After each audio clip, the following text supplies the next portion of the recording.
दोस्तों नमस्कार। मैं नाथ सोनांचली कथा कहानी और उपन्यास के इस अंक के साथ पुनः हाजिर हूँ। दोस्तों इस समय हम लोग सुन रहे हैं प्रेमचंद की लिखी हुई कुछ श्रेष्ठ कहानियों का वाचन। इस कड़ी में आज लीजिए सुनिए प्रेमचंद की लिखी हुई कहानी परीक्षा का वाचन मेरे अर्थात नाथ सोनांचली के स्वर में। दोस्तों यहाँ मैं यह बताते चलूँ कि प्रेमचंद ने परीक्षा नाम से 2 कहानियाँ लिखी हैं। तो आइए सुनते हैं प्रेमचंद की लिखी हुई परीक्षा नाम की पहली कहानी का वाचन। जब रियासत देवगढ़ के दीवान सरदार सुजान सिंह बूढ़े हुए तो परमात्मा की याद आई। जाकर महाराज से विनय की कि दीनबंधु दास ने श्रीमान की सेवा 40 साल तक की। अब मेरी अवस्था भी ढल गई, राजकाज संभालने की शक्ति नहीं रही। कहीं भूल चूक हो जाए तो बुढ़ापे में दाग लगे, सारी जिंदगी की नेक नामी मिट्टी में मिल जाए। राजा साहब अपने अनुभवशील नीति कुशल दीवान का बड़ा आदर करते थे। बहुत समझाया, लेकिन जब दीवान साहब ने न माना तो हार कर उनकी प्रार्थना स्वीकार कर ली, पर शर्त यह लगा दी कि रियासत के लिए नया दीवान आपको ही खोजना पड़ेगा। दूसरे दिन देश के प्रसिद्ध पत्रों में यह विज्ञापन निकला कि देवगढ़ के लिए एक सुयोग्य दीवान की जरूरत है। जो सज्जन अपने को इस पद के योग्य समझें वे वर्तमान सरकार सुजान सिंह की सेवा में उपस्थित हों। यह जरूरी नहीं है कि वे ग्रेजुएट हों, मगर हृष्ट पुष्ट होना आवश्यक है। मंदाग्नि के मरीज को यहाँ तक कष्ट उठाने की कोई जरूरत नहीं। 1 महीने तक उम्मीदवारों के रहन सहन आचार विचार की देखभाल की जाएगी। विद्या का कम परंतु कर्तव्य का अधिक विचार किया जाएगा। जो महाशय इस परीक्षा में पूरे उतरेंगे वे इस उच्च पद पर सुशोभित होंगे। इस विज्ञापन ने सारे मुल्क में तहलका मचा दिया। ऐसा ऊंचा पद और किसी प्रकार की कैद नहीं, केवल नसीब का खेल है। सैकड़ों आदमी अपना अपना भाग्य परखने के लिए चल खड़े हुए। देवगढ़ में नए नए और रंग बिरंगे मनुष्य दिखाई देने लगे। प्रत्येक रेलगाड़ी से उम्मीदवारों का एक मेला सा उतरता। कोई पंजाब से चला आता था, कोई मद्रास से, कोई नया फैशन का प्रेमी, कोई पुरानी सादगी पर मिटा हुआ। पंडितों और मौलवियों को भी अपने अपने भाग्य की परीक्षा करने का अवसर मिला। बेचारे सनद के नाम रोया करते थे। यहाँ उनकी कोई जरूरत नहीं थी। रंगीन इमामे, चोगे और नाना प्रकार के अंगरखे और कंटोप देवगढ़ में अपनी सज धज दिखाने लगे। लेकिन सबसे विशेष संख्या ग्रेजुएटों की थी, क्योंकि सनद की कैद न होने पर भी सनद से पर्दा तो ढका रहता है।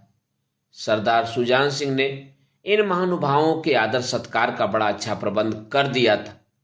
लोग अपने अपने कमरों में बैठे हुए रोजेदार मुसलमानों की तरह महीने के दिन गिना करते थे। हर एक मनुष्य अपने जीवन को अपनी बुद्धि के अनुसार अच्छे रूप में दिखाने की कोशिश करता था।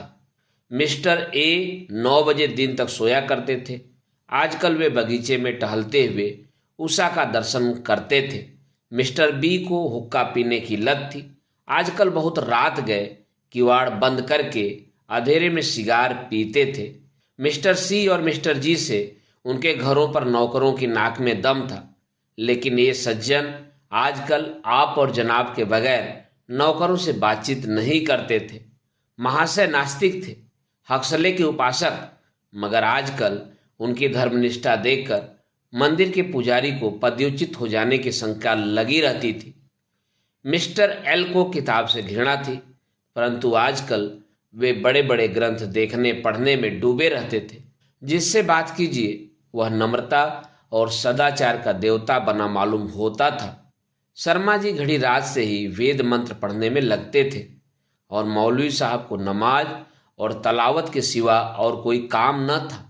लोग समझते थे कि 1 महीने का झंझट है, किसी तरह काट ले, कहीं कार्य सिद्ध हो गया तो कौन पूछता है। लेकिन मनुष्यों का वह बूढ़ा जौहरी आड़ में बैठा हुआ देख रहा था कि इन बंगलों में हंस कहाँ छिपा हुआ है। एक दिन नए फैशन वालों को सूझी कि आपस में हॉकी का खेल हो जाए। यह प्रस्ताव हॉकी के मजे हुए खिलाड़ियों ने पेश किया। यह भी तो आखिर एक विद्या है, इसे क्यों छिपा रखा जाए? संभव है कुछ हाथों की सफाई ही काम कर जाए। चलिए, तय हो गया। फील्ड बन गई, खेल शुरू हो गया और गेंद किसी दफ्तर के अप्रेंटिस की तरह ठोकरें खाने लगी। रियासत देवगढ़ में यह खेल बिल्कुल निराली बात थी। पढ़े लिखे भले मानुस लोग शतरंज और ताश जैसे गंभीर खेल खेलते थे। दौड़ कूद के खेल बच्चों के खेल समझे जाते थे। खेल बड़े उत्साह से जारी था। धावे के लोग जब गेंद को लेकर तेजी से उड़ते तो ऐसा जान पड़ता था कि कोई लहर बढ़ती चली आती है। लेकिन दूसरी ओर के खिलाड़ी इस बढ़ती हुई लहर को इस तरह रोक लेते थे कि मानो लोहे की दीवार है। संध्या तक यही धूमधाम रही। लोग पसीने से तर हो गए। खून की गर्मी आंख और चेहरे से झलक रही थी। हाफते हाफते बेदम हो गए, लेकिन हार जीत का निर्णय न हो सका। अंधेरा हो गया था। इस मैदान से जरा दूर हटकर एक नाला था। उस पर कोई पुल न था। पथिकों को नाले में से चलकर आना पड़ता था। खेल अभी बंद ही हुआ था और खिलाड़ी लोग बैठे दम ले रहे थे कि एक किसान अनाज से भरी हुई गाड़ी लिए हुए उस नाले में आया। लेकिन कुछ तो नाले में कीचड़ था और कुछ उसकी चढ़ाई इतनी ऊंची थी कि गाड़ी ऊपर न चढ़ सकती थी। वह कभी बैलों को ललकारता, कभी पहियों को हाथ से ढकेलता, लेकिन बोझ अधिक था और बैल कमजोर। गाड़ी ऊपर को न चढ़ती और चढ़ती भी तो कुछ दूर चढ़कर फिर खिसक कर नीचे पहुंच जाती। किसान बार बार जोर लगाता और बार बार झुझलाकर बैलों को मारता, लेकिन गाड़ी उभरने का नाम न लेती। बेचारा इधर उधर निराश होकर ताकता, मगर वहां कोई सहायक नजर न आता। गाड़ी को अकेले छोड़कर कहीं जा भी नहीं सकता था। बड़ी आपत्ति में फंसा हुआ था। इसी बीच में खिलाड़ी हाथों में डंडे लिए घूमते घामते उधर से निकले। किसान ने उनकी तरफ सहमी हुई आंखों से देखा, परंतु किसी से मदद मांगने का साहस न हुआ।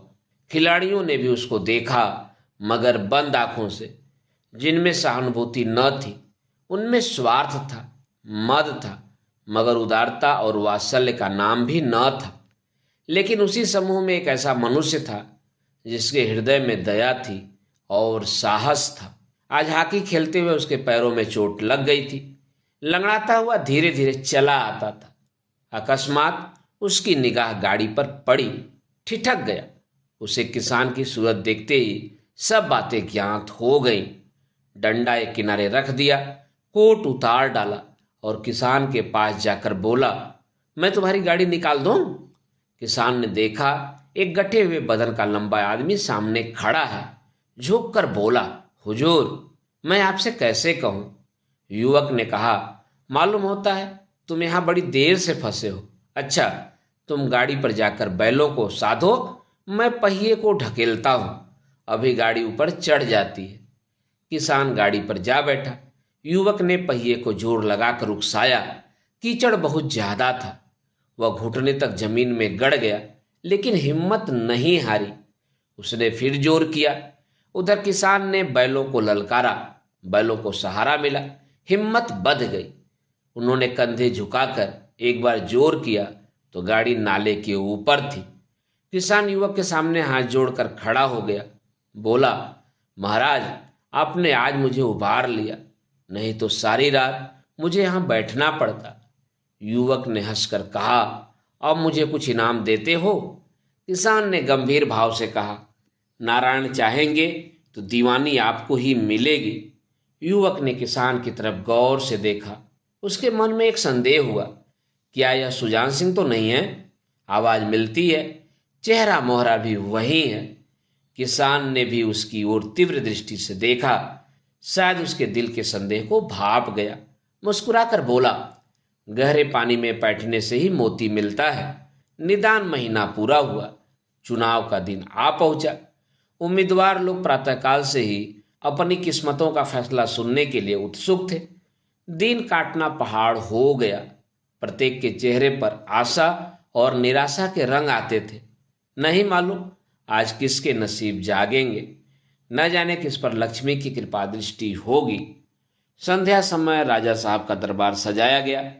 शहर के रईस और धनाढ्य लोग, राज्य के कर्मचारी और दरबारी तथा दीवानी के उम्मीदवारों का समूह सब रंग बिरंगी सज धज बनाए दरबार में आ बिराजे। उम्मीदवारों के कलेजे धड़क रहे थे। जब सरदार सुजान सिंह ने खड़े होकर कहा, मेरे दीवानी के उम्मीदवार महाशयों, मैंने आप लोगों को जो कष्ट दिया है उसके लिए मुझे क्षमा कीजिए। इस पद के लिए ऐसे पुरुष की आवश्यकता थी जिसके हृदय में दया हो और साथ साथ आत्मबल। हृदय वह जो उदार हो, आत्मबल वह जो विपत्ति का वीरता के साथ सामना करे। और इस रियासत के सौभाग्य से हमें ऐसा पुरुष मिल गया। ऐसे गुण वाले संसार में कम हैं और जो हैं वे कीर्ति और मान के शिखर पर बैठे हुए हैं, उन तक हमारी पहुंच नहीं है। मैं रियासत के पंडित जानकीनाथ को दीवान पाने पर बधाई देता हूँ। रियासत के कर्मचारियों और रईसों ने जानकीनाथ की तरफ देखा। उम्मीदवार दल की आंखें उधर उठी, मगर उन आंखों में सत्कार था, इन आंखों में ईर्ष्या। सरदार साहब ने फिर फरमाया, आप लोगों को यह स्वीकार करने में कोई आपत्ति न होगी कि जो पुरुष स्वयं जख्मी होकर भी एक गरीब किसान की भरी हुई गाड़ी को दलदल से निकालकर नाले के ऊपर चढ़ा दे, उसके हृदय में साहस, आत्मबल और उदारता का वास है। ऐसा आदमी गरीबों को कभी न सतावेगा। उसका संकल्प दृढ़ है जो उसके चित्त को स्थिर रखेगा। वह चाहे धोखा खा जाए परंतु दया और धर्म से कभी नहीं हटेगा। दोस्तों, अभी आप सुन रहे थे प्रेमचंद की लिखी हुई कहानी परीक्षा का वाचन मेरे अर्थात नाथ सुनांचली के स्वर में। दोस्तों, पुनः मैं बताता चलूं कि प्रेमचंद ने परीक्षा नाम से 2 कहानियां लिखी हैं। यह उनकी पहली कहानी थी। अगली कड़ी में आप प्रेमचंद की लिखी हुई परीक्षा नाम की दूसरी कहानी सुनेंगे। तो मिलते हैं एक नए कहानी, किस्से और उपन्यास के साथ। धन्यवाद। नमस्कार।